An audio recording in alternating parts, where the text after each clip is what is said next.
मेरे प्यारे विद्यार्थियों, मैं पठान सलमान सर।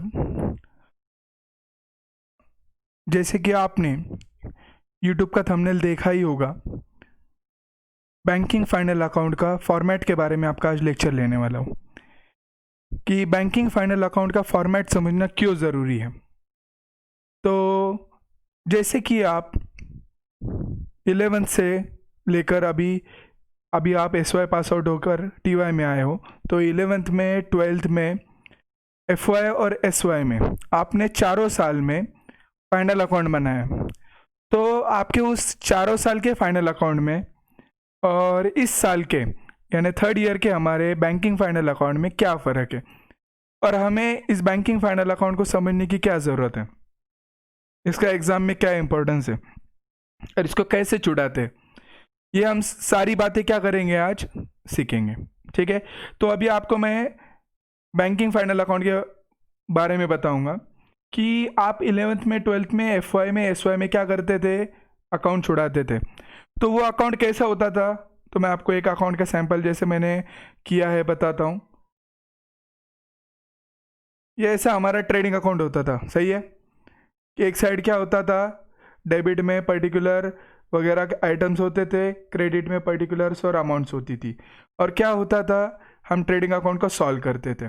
ठीक है, तो इसमें क्या होता था, आप एक बार बात को समझने की कोशिश करो। मैं आपको जो बात बताने की कोशिश कर रहा हूँ कि ये हमारा जो ट्रेडिंग अकाउंट होता था, इसके बाद में ये हमारा प्रॉफिट एंड लॉस अकाउंट होता था और ये हमारी बैलेंस शीट होती थी। तो इन तीनों में क्या खासियतें थी कि हमारी एक साइड लेफ्ट थी, दूसरी साइड राइट थी। लेफ्ट साइड को हम क्या कहते थे, किसी को याद है? लेफ्ट साइड को हम डेबिट साइड कहते थे और राइट साइड को हम क्या कहते थे, क्रेडिट साइड कहते थे। तो हमारा ये जो बैंकिंग फाइनल अकाउंट, ये जो भी बैंकिंग फाइनल अकाउंट और इस फाइनल अकाउंट में क्या फ़र्क है, तो हम जो पुराने हमारे फाइनल अकाउंट छुड़ाते थे उसमें क्या था, लेफ्ट एंड राइट साइड थी। तो इस जो लेफ्ट और राइट साइड के फॉर्मेट होते हैं फाइनल अकाउंट के, उसको क्या कहा जाता है, हॉरिजॉन्टल मेथड। क्या कहा जाता है, हॉरिजॉन्टल मेथड।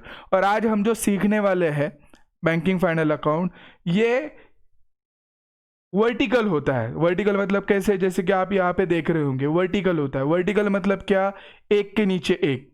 हॉरिजॉन्टल मतलब क्या, एक के सामने एक।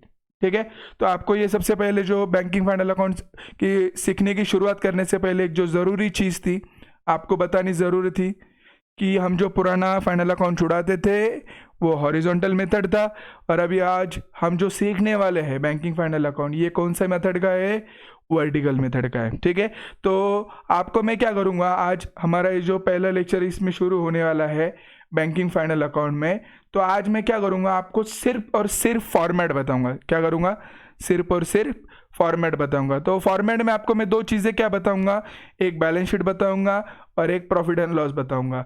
आप मुझे बोलोगे सर, हम तो जो हमारे पुराने फाइनल अकाउंट थे उसमें trading account, profit and loss account और बैलेंस शीट ऐसे 3 अकाउंट बनाते थे, यहाँ पर 2 क्यों? तो इसका आंसर आपके लिए ये है कि यहाँ पे 2 ही फॉर्म्स होते। कितने, मैंने आपको यहाँ पे क्या बोला, फॉर्म्स। क्योंकि जो पहला होता है फॉर्म ए, उसे कहा जाता है बैलेंस शीट, और दूसरा होता है फॉर्म बी, उसे कहा जाता है प्रॉफिट एंड लॉस अकाउंट। तो प्रॉफिट एंड लॉस अकाउंट ही क्यों होता है, ट्रेडिंग क्यों नहीं होता? बेसिकली इसके पीछे रीज़न ये है कि ये कोई ट्रेड करने वाली अलग उस टाइप की फर्म नहीं है, ये बैंक है। बैंक का क्या होता है, सिर्फ प्रॉफिट एंड लॉस अकाउंट होता है। तो अभी आपको यहाँ पे एक बार याद रखनी है कि आपको कितने अकाउंट बनाने हैं, 2 बनाना है। कौन सा, एक बैलेंस शीट और दूसरा प्रॉफिट एंड लॉस अकाउंट। तो अभी आपके सामने मैंने यहाँ पे बैलेंस शीट का फॉर्मेट खोल रखा है, तो आपको ये फॉर्मेट क्या करना है, याद रखना है।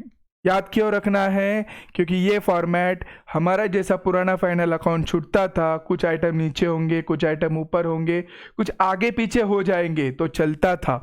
क्या था, चलता था। बट ये हमारे जो अभी हम बैंकिंग फाइनल अकाउंट सीखेंगे, इसमें एक भी शेड्यूल ऊपर नीचे नहीं चलता है। याद रखो, आई रिपीट माई वर्ड्स, मैं मेरे वर्ड्स दोहराता हूँ कि हमारे बैंकिंग फाइनल अकाउंट में अभी आपको एक भी आइटम नीचे ऊपर नहीं चलेगा। ये आइटम नीचे ऊपर क्यों नहीं चलेगा, क्योंकि ये क्या होता है, एक एक आइटम के लिए एक एक शेड्यूल नंबर होता है। क्या होता है, शेड्यूल नंबर होता है, और उसका पर्टिकुलर फॉर्मेट होता है। तो अभी आपको यहाँ पे याद रखना है, हमको कितने शेड्यूल सीखना है, 16। अभी शेड्यूल मतलब क्या, एक हिसाब से सीरियल नंबर। हम हमारे सिंपल लैंग्वेज में क्या बोलेंगे, सीरियल नंबर, यानी उनके उनके आइटम को दिए गए सीरियल नंबर कि आपका 1 नंबर, आपका 2 नंबर, आपके 3 नंबर, ऐसे कितने नंबर है, 16। तो हमें बैंकिंग फाइनल अकाउंट में बैलेंस शीट और प्रॉफिट एंड लॉस मिलकर कितने शेड्यूल सीखने हैं, 16 शेड्यूल सीखने हैं। तो 16 शेड्यूल सीखते वक्त हमें क्या करना है, इन 16 शेड्यूल्स को याद रखना है। ठीक है, मैं आपको अगला हमारा जब भी लेक्चर कहीं होगा तो कोई भी शेड्यूल नंबर पूछूंगा और याद कराऊंगा। ठीक है आपको, क्योंकि याद रखना है, क्योंकि ये जो आपका बैंकिंग फाइनल अकाउंट का एग्जाम्पल है, ये आपके फाइनल एग्जाम में 14 मार्क्स के लिए, कितने, 14 मार्क्स के लिए। कुछ कुछ बच्चे कहते हैं कि सर ये एग्जाम्पल बहुत लेंदी है, बहुत लेंदी है, बट मैं उन्हें हमेशा कहता हूँ कि अगर आपको ये 2 फॉर्मेट याद हो जाए और आपको वर्किंग करना आ जाए कि कौन से नंबर में कौन सा आइटम जाता है, कौन से नंबर में कौन सा आइटम आता है, ये अगर आपको समझ जाए तो ये रेडीमेड फॉर्मेट है, इसमें सिर्फ उठा पटक करना है। यानी हमाल जो काम करता है ना, एक गोनी दूसरी जगह, दूसरी गोनी तीसरी जगह, वैसे हमें करना है। ठीक है, तो इतना कुछ हार्ड नहीं है, आपको इसको ज़्यादा हार्ड समझने की कोशिश मत करो। मैं आपको क्या करूँगा, हो सके उतने सिंपल लैंग्वेज में समझाने की कोशिश करूंगा। अभी हम पुराने इसमें क्या करते थे, ऊपर लिखते थे इन द बुक्स ऑफ, जो भी फर्म का नाम होगा, बैलेंस शीट वगैरह जो भी ऐसा कुछ होता था ऐसे लिखते थे। तो अभी यहाँ पे हमें क्या करना है, शुरुआत करनी है बैलेंस शीट से। हमारी वहाँ पे शुरुआत किससे होती थी, ट्रेडिंग अकाउंट से, बट यहाँ पे हमें शुरुआत करना है बैलेंस शीट से। तो बैलेंस शीट की शुरुआत करते टाइम पे, जैसे कि आप यहाँ पर पेज पर देख रहे होंगे, सबसे पहले ऊपर लिखना है द थर्ड शेड्यूल, उसके नीचे लिखना है सी सेक्शन 29, उसके नीचे लिखना है फॉर्म ए। तो अभी आपको ये 3 चीज़ें लिखनी है। ये 3 चीज़ों का मतलब क्या होता है कि जो भी बैंकिंग कंपनीज एक्ट है, तो बैंकिंग कंपनीज एक्ट का जो 3rd शेड्यूल है, उसके सेक्शन 29 में जो फॉर्म ए है, वो फॉर्म ए किसके लिए है, बैलेंस शीट के लिए। तो आपको ये हमेशा लिखना होता है 3rd schedule C section 29 form A. अभी ये लिखने का यहाँ तक आपको समझ में आया कि आपको फॉर्मेट लिखते टाइम ये 3 आइटम लिखने हैं। उसके बाद में क्या करना है, आपको लिखना है बैलेंस शीट ऑफ जो भी आपके कंपनी का नाम होगा, जैसे SBI, क्या लिखेंगे, SBI लिमिटेड, तो यह लिखेंगे balance sheet of SBI limited. जैसे कि आप देख रहे होंगे मैंने वहाँ पे लिखा था enter the name of the banking company, तो अपन वहाँ पे क्या लिखेंगे, balance sheet of SBI limited. उसके बाद में as on 31 March dash dash dash, और वहाँ पे मैंने लिखा है ईयर। और आपको वहाँ पे जो ईयर लिखना है, वो ईयर समझाते टाइम मैं आपको 2 कंसेप्ट अभी समझा देता हूँ जो आपके बहुत काम आने वाली है। आप जो नीचे फॉर्मेट देख रहे होंगे, वहाँ पे एक कॉलम में लिखा है करंट ईयर और दूसरे कॉलम में लिखा है प्रीवियस ईयर। अभी करंट ईयर और प्रीवियस ईयर का मतलब क्या होता है, तो करंट ईयर और प्रीवियस ईयर का मतलब होता है, करंट ईयर मतलब वो ईयर जिसका हम फाइनल अकाउंट बना रहे हैं। तो अभी फॉर एग्जांपल अभी हमारा ये ईयर लेंगे, तो 1 अप्रैल 2019 से समझो हमारा ईयर शुरू हुआ, तो वो ईयर कब होगा, 31 मार्च 2020, बराबर है। मैं आपको वापस रिपीट करता हूँ, समझो मेरा ईयर शुरू हो रहा है 1 अप्रैल 2000 कितने से, 19 से, तो वो क्लोज कब होगा, 31 मार्च 2020। तो यानी इसका मतलब क्या हो रहा है, 2019-20। तो 2019-20 ये मेरा क्या है, करंट ईयर, क्योंकि ये ईयर का ही मैं क्या बना रहा हूँ, 31 मार्च 2020 को फाइनल अकाउंट बना रहा हूँ। आपको यहाँ तक समझ में आया। तो मैं 31 मार्च 2000 क्या लिखूंगा, करंट ईयर में 20। तो अभी आप जो बैलेंस शीट बना रहे हैं, ये अभी इसकी क्लोजिंग डेट है, तो आप ऊपर क्या लिखेंगे, 31 मार्च 2020। तो आपको यहाँ तक समझ में आया। 19-20 अगर हमारा एकेडमिक ईयर होगा तो 31 मार्च 2020 ये हमारी करंट ईयर की क्या रहेंगी, क्लोजिंग डेट, और 1 अप्रैल 2019 ये हमारी क्या रहेंगी, करंट ईयर की ओपनिंग डेट। ठीक है, मैं आपको उल्टा बता रहा था थोड़ा सा, पर आपको समझ में आया होगा। ठीक है, तो ये हुआ करंट ईयर। तो करंट ईयर के पिछला साल, क्या बोला मैंने, करंट ईयर का जो पिछला साल होता है उसको हम क्या कहते हैं, प्रीवियस ईयर। क्या कहते हैं, प्रीवियस ईयर। तो अगर हमारा साल 2019-20 है, क्या बोला मैंने आपको, 19-20, तो उसका प्रीवियस ईयर क्या होगा, 18-19। क्या होगा, 18-19। 18-19 मतलब क्या, 1 अप्रैल 2018 से लेके 31 मार्च 2019। तो आपको ये फर्क समझ में आया होगा। ईयर में कितने ईयर होते हैं, 2 ईयर होते हैं। एक होता है करंट ईयर, दूसरा होता है previous year. Current year previous year का फ़र्क समझ में आया? तो आप सबसे पहले देखो, मैं आपको वापस रिपीट करता हूँ। आप क्या लिखेंगे? The third schedule C section 29 form A balance sheet of SBI limited as on 31 March 2020। यहाँ तक आपको समझ में आया? इसके बाद में हमारे कितने कॉलम है फॉर्मेट के? 4 में का जो पहला कॉलम है वो पर्टिकुलर की ही तरह काम करता है। दूसरा कॉलम शेड्यूल नंबर होता है, जैसे कि मैंने आपको बोला था सीरियल नंबर टाइप वो शेड्यूल नंबर होता है क्योंकि वो शेड्यूल के अंदर है, ठीक है, तो उसके शेड्यूल नंबर सेपरेट है।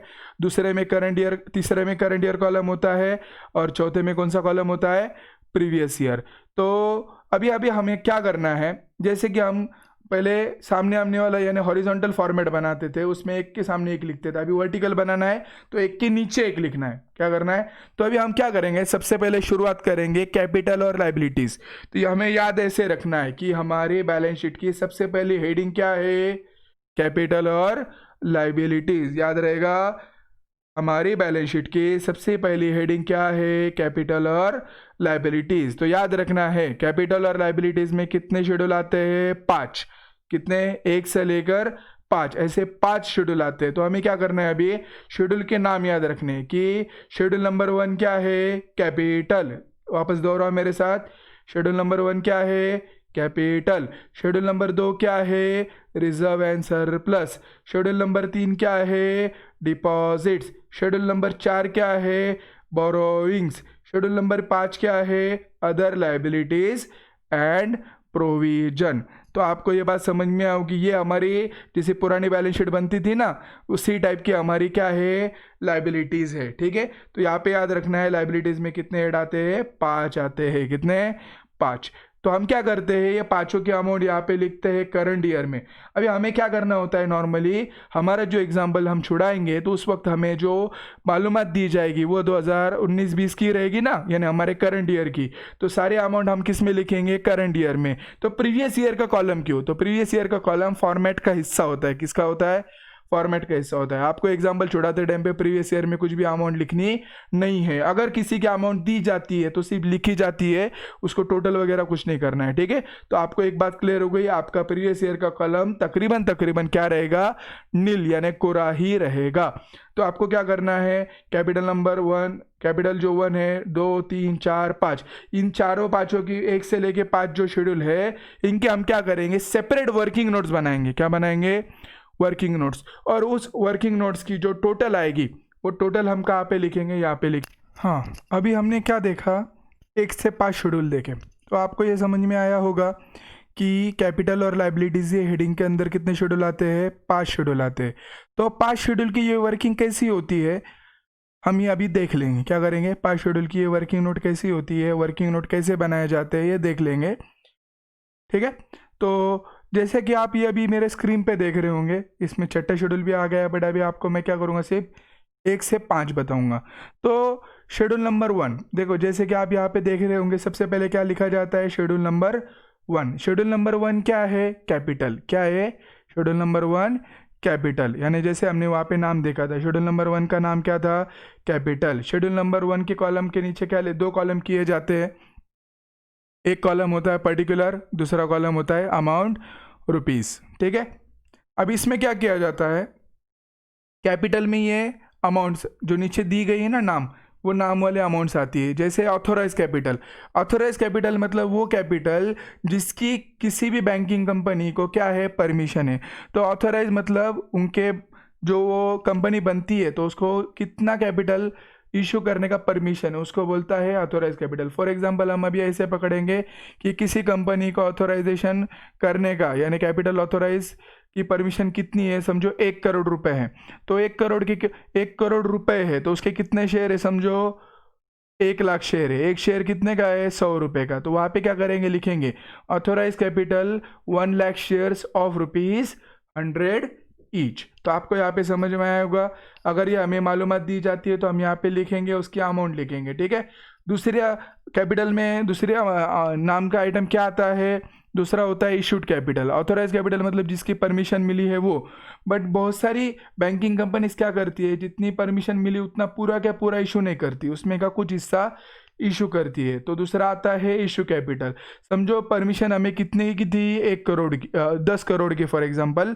तो 10 करोड़ में से हमने समझो 4 करोड़ ही इशू किया, तो हमारा इशू कैपिटल कितना हो गया, 4 करोड़। जितने भी शेयर्स होंगे और एक शेयर के अमाउंट जो भी होंगे हम यहाँ पे लिखेंगे।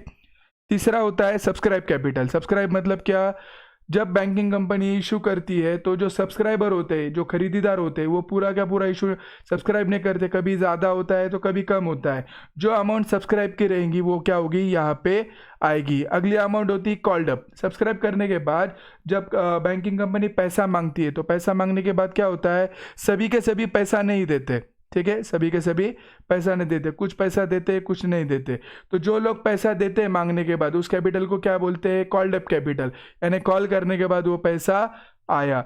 दूसरा होता है लेस कॉल्स अनपेड। अनपेड मतलब क्या, शेयर होल्डर से पैसे मांगे शेयर के, फिर भी उन्होंने क्या किया, पैसा नहीं दिया, ठीक है। तो फिर ऐसे वक्त पे क्या होता है, कभी कभी कॉल्स किए हुए पैसे नहीं आने पर वो शेयर को फॉरफिट किया जाता है। फॉरफिट मतलब क्या किया जाता है, कैंसिल किया जाता है और वापस से उसे री इशू किया जाता है। तो उस शेयर को क्या कहते हैं, फॉरफिटेड शेयर्स। तो यहाँ पे क्या हमें करना है, जो ऑथोराइज कैपिटल की अमाउंट आएंगी, इशू आएंगी और सब्सक्राइब आएंगी, वो सारी अमाउंट को हमें सिर्फ इनर में लिखना है और डबल अंडरलाइन करनी है। डबल अंडरलाइन मतलब क्या, हम उसको टोटल में नहीं पकड़ेंगे। यहाँ पे हमें बस और बस आखिरी के 3 अमाउंट्स लेनी होती है। फॉर एग्जांपल हमारा कॉल्ड अप कैपिटल है 3 लाख, उसमें से अनकॉल 1 लाख लेस होगा और फॉरफिटेड जो भी होगा उसकी जो अमाउंट आएंगी वो। तो अभी आपको याद रखना है, कैपिटल में जो हमारा बैंकिंग कंपनी का कैपिटल होता है वो आता है, और शेड्यूल नंबर 1 में आप जैसे कि देख रहे होंगे ये 6 आइटम्स आते। तो इन 6 आइटम्स में स्टार्टिंग के जो 3 आइटम है उनके तो सिर्फ अमाउंट लिखनी है, टोटल में नहीं पकड़ना है। और कॉल पेड, कॉल्ड अप जो कैपिटल है, कॉल्ड अप, कॉल्स अनपेड और फॉरफिटेड, इन तीनों की अगर अमाउंट आती है तो उन तीनों की कॉल्ड में क्या करना है, अनपेड माइनस करना है और फॉरफिट ऐड करना है, इन तीनों की टोटल करनी है। तो आपको ये समझ में आया होगा कि शेड्यूल नंबर 1 में ये आइटम आते हैं। शेड्यूल नंबर 2 में क्या है, reserve and surplus. Reserve and surplus मतलब क्या, बैंकिंग का रिजर्व और सरप्लस क्या है। तो रिजर्व एंड सरप्लस में बेसिकली 4 आइटम्स आते हैं। कितने, 4। पहला तो स्टैट्यूटरी रिजर्व। स्टैट्यूटरी रिजर्व मतलब वो रिजर्व जो बैंकिंग कंपनी के हिसाब से करना ज़रूरी है। स्टैट्यूटरी का मीनिंग ही होता है कंपलसरी। और मैंने आपको अभी बता रहा हूँ, अभी आपको ये हमेशा याद रखना है, बैंकिंग एग्जाम्पल छुड़ाते टाइम पे आपका जो भी नेट प्रॉफिट होगा उस नेट प्रॉफिट पे आपको ये कितना लेना होता है, 20%। कितना, 20%। तो रिजर्व एंड सरप्लस में पहला आइटम क्या आता है, स्टैट्यूटरी रिजर्व। दूसरा आइटम क्या आता है, कैपिटल रिजर्व। तीसरा आइटम क्या आता है, शेयर प्रीमियम। और चौथा आइटम आता है रेवेन्यू एंड अदर रिजर्व। तो आपको याद रखना है, शेड्यूल नंबर 1 में ये आइटम आते हैं, शेड्यूल नंबर में ये 4 आइटम आते हैं, ठीक है। आपको बस याद रखना है शेड्यूल नंबर 2 में ये 4 आइटम आते हैं, ठीक है। उसके बाद में हम क्या करेंगे, फिर उसको समझने की कोशिश करेंगे। वैसे भी शेड्यूल नंबर 1 शेड्यूल नंबर 2 आसान है। Schedule number 1 is equal to capital, schedule number 2 is equal to reserve and surplus. Reserve and surplus मतलब जो हमने रिजर्व करके रखा था वो, सरप्लस मतलब सरप्लस वाला प्रॉफिट या लॉस जो भी होगा वो, ठीक है। तो ये हमारा शेड्यूल नंबर 1 और शेड्यूल नंबर 2 है।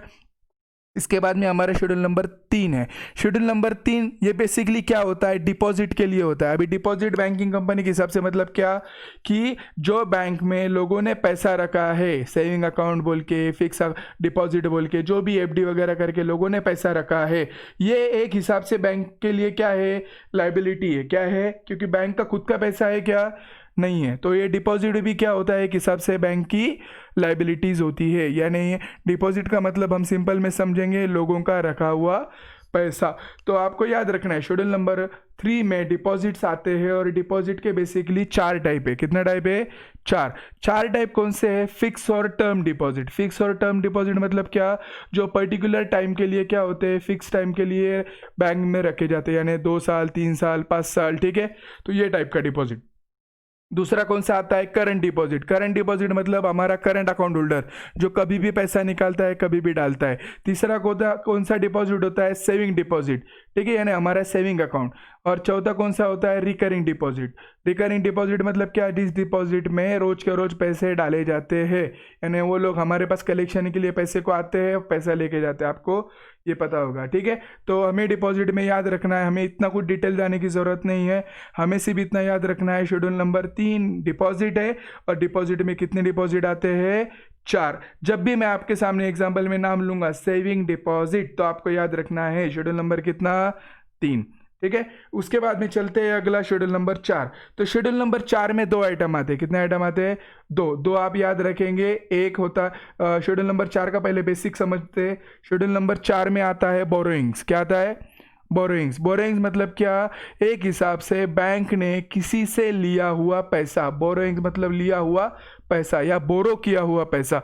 ठीक है, तो बैंक क्या करती है, 2 टाइप से बोरो करती है। एक तो रिजर्व बैंक, जो हमारी सेंट्रल बैंक है, मेन बैंक है रिजर्व बैंक ऑफ इंडिया, उससे कुछ पैसे उठाती है। तो उससे अगर बैंक ने कुछ पैसे उठाए तो वो शेड्यूल नंबर किस में जाएंगे, 4। उसको क्या बोलेंगे, बोरोइंग्स फ्रॉम आरबीआई।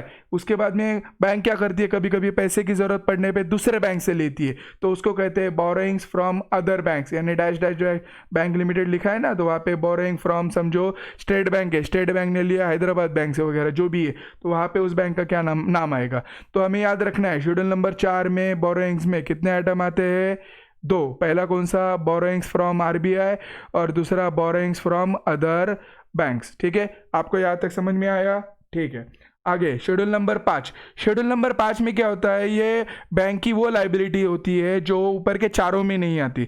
याद रखना है, अगर हमें आइडेंटिफाई हो रहा है कि हाँ यार ये तो बैंक की लाइबिलिटी है, और ये बैंक की लाइबिलिटी ऊपर के चारों में भी नहीं आ रही है, यानी वो हमारा कैपिटल भी नहीं है, हमारा रिजर्व एंड सरप्लस भी नहीं है, ना वो हमारे डिपॉजिट है, ना हमने किसी से पैसा लिया है, बट वो बैंक के क्या है, लाइबिलिटीज है, या बैंक की किसी टाइप की प्रोविजन है। तो हमें हमेशा याद रखना है इस टाइप के आइटम शेड्यूल नंबर किस में आते हैं, 5 में आते हैं। कितने आते हैं, 5 में। तो शेड्यूल नंबर 5 का नाम क्या है, other liabilities and provision. Schedule number 5 में सबसे पहले आइटम आता है बिल्स पेएबल, यानी बैंक को जो बिल्स देने होते हैं वो बिल्स यहाँ पे आते हैं। नाम याद रखो सिर्फ, बिल्स पेएबल। उसके बाद में दूसरा आइटम क्या है, अनक्लेम डिविडेंड और इंटरेस्ट एक्योर्ड, यानी ये हमने दोनों एक साथ नाम लिखे। तो आपको इसका मतलब एक सिंपल में बता देता हूँ कि वो डिविडेंड या वो इंटरेस्ट जो देना बाकी रह गया है, या उस इंटरेस्ट को अब तक किसी ने क्लेम नहीं किया, यानी ये क्या है, एक तरह के का अदर लाइबिलिटी से देना बाकी। आपको नाम याद रहेगा, other liability and provision. Schedule number 5 में कौन से आइटम आते हैं, पहला बिल्स पेएबल, दूसरा अनक्लेम डिविडेंड और इंटरेस्ट एक्योर्ड, तीसरा provision for taxation. Provision for taxation मतलब क्या, हमारे को जो साल के एंड में फाइनल अकाउंट बनाने के बाद में बैंक को भी क्या करना होता है, टैक्स भरना होता है। तो उसके लिए बैंक क्या करती है, प्रोविजन करके रखती है टैक्सेशन के लिए, यानी पैसा निकाल के रखती है। तो उसे क्या कहते हैं, प्रोविजन फॉर टैक्सेशन। अभी इसका है इंटर ऑफिस एडजस्टमेंट। इसका मीनिंग क्या है, एक हिसाब से देखो, आपको ये जो अभी आइटम बोल रहा हूँ ना मैं, इंटर ऑफिस एडजस्टमेंट, ये आइटम आपको शेड्यूल नंबर 5 में भी दिखेगा, शेड्यूल नंबर 11 में भी दिखेगा। अगर ये आपको लाइबिलिटीज बोलकर आता है तो शेड्यूल नंबर 5 में आएगा, और अगर यही आइटम अगर आपको एसेट बोलकर आता है यानी क्रेडिट बोलकर आता है तो वो कहाँ जाएगा, शेड्यूल नंबर 11। तो याद रखो, अगर ये लाइबिलिटीज होगा तो शेड्यूल नंबर किस में आएगा, 5। ये क्या होती है, एक तरीके के एडजस्टमेंटल अकाउंट होता है। क्या होता है, कभी कभी ये लाइबिलिटीज बनती है, कभी कभी ये एसेट भी बनता है। ठीक है, ये 2 in 1 अकाउंट है। और इसके बाद में याद रखना है, हमें ऐसा लगा कि कोई लाइबिलिटीज बच चुकी है जो ऊपर के चारों में नहीं जा रही है, 5वीं में डालना है, तो उसको क्या कहा जाता है, अदर लाइबिलिटीज एंड प्रोविजन। तो अभी आपको मैंने क्या किया, यहाँ पे बैंकिंग फाइनल अकाउंट का क्या किया, सिर्फ बैलेंस शीट के 5 शेड्यूल बताए। कितने शेड्यूल बताए, 5। अभी आपको मैंने जो 5 शेड्यूल बताए वो अच्छे से समझे होंगे। तो अभी आपको यहाँ पे एक बात हमेशा याद रखनी है, तो आपको क्या करना है, आपके एग्जाम्पल दिखने के बाद उस एग्जाम्पल के आगे आपको क्या करना है, ये शेड्यूल नंबर लिख के लेने हैं। तो अभी आपको क्या करना है, समझो आपको कहीं पे दिखता है ऑथोराइज कैपिटल, तो आपको ऑथोराइज कैपिटल के सामने 1 नंबर लिखना है, रिजर्व एंड सरप्लस के शेयर प्रीमियम रहेगा उसके सामने 2 नंबर लिखना है। और वो नंबर लिखने के बाद में क्या करना है, ऐसे वर्किंग नोट्स बनाना है जैसे कि आप देख रहे हैं, और उस वर्किंग नोट के नीचे वो आइटम नाम लेके लिखना है और उसकी बस टोटल करना है। और ये जो आपकी टोटल आ रही है, ये जैसे आपको टोटल दिख रही होंगी ना, ये आपकी जो टोटल आ रही है शेड्यूल नंबर 1 2 3 4 5, इन टोटल्स को आपको क्या करना है, बस उठाना है और यहाँ पे डालना है। कहाँ पे, करंट ईयर में, ये करंट ईयर के कॉलम में हम क्या करेंगे, डाल देंगे। और इन पांचों अमाउंट की जो करंट ईयर की अमाउंट रहेंगी 1 2 3 4 5 की, ये जो करंट ईयर की अमाउंट रहेंगी इसकी टोटल हम यहाँ पे लिखेंगे। कहाँ पे, यहाँ पे लिखेंगे। याद रहेगा आपको, याद रहेगा अच्छे से कि हम क्या करते हैं कैपिटल एंड लाइबिलिटीज़ में शेड्यूल नंबर 1 से 5 की टोटल क्या करते हैं, यहाँ पे करते हैं। ठीक है, तो आपको ये अपना जो पहला वीडियो है बैंकिंग फॉर्मेट का, इस पहले वीडियो में मैं आपको यहीं पे रुकता हूँ। याद आपको इतना ही रखना है कि हमने क्या देखा है कि हमारा जो पुराना फॉर्मेट था और अभी हमारा ये जो नया फॉर्मेट है, पुराने फॉर्मेट को हम क्या कहते थे, हॉरिजॉन्टल फॉर्मेट, और इस फॉर्मेट को हम क्या कहते हैं, वर्टिकल फॉर्मेट। वो क्या होता था, एक के सामने एक, लेफ्ट एंड राइट होता था, और ये क्या, एक के नीचे एक, इतना ही फ़र्क है। ये पहला फ़र्क हमने पहले वीडियो में देखा। और दूसरा और क्या देखा, बैलेंस शीट का फॉर्मेट कैसा होता है, और उसके जो स्टार्टिंग के 5 शेड्यूल है, वो 5 शेड्यूल में क्या क्या शेड्यूल के नंबर और नाम है, प्लस उसमें कौन कौन से आइटम आते हैं, ये देखा है। आपको मैं एक बात वापस से बताता हूँ कि आपको शेड्यूल नंबर 1 में क्या आता है, शेड्यूल नंबर 2 में कौन कौन से आइटम आते हैं, ये याद रखना बहुत ज़रूरी है। अगर आपको ये याद नहीं रहेगा तो एग्जाम्पल छुड़ाना पॉसिबल नहीं है।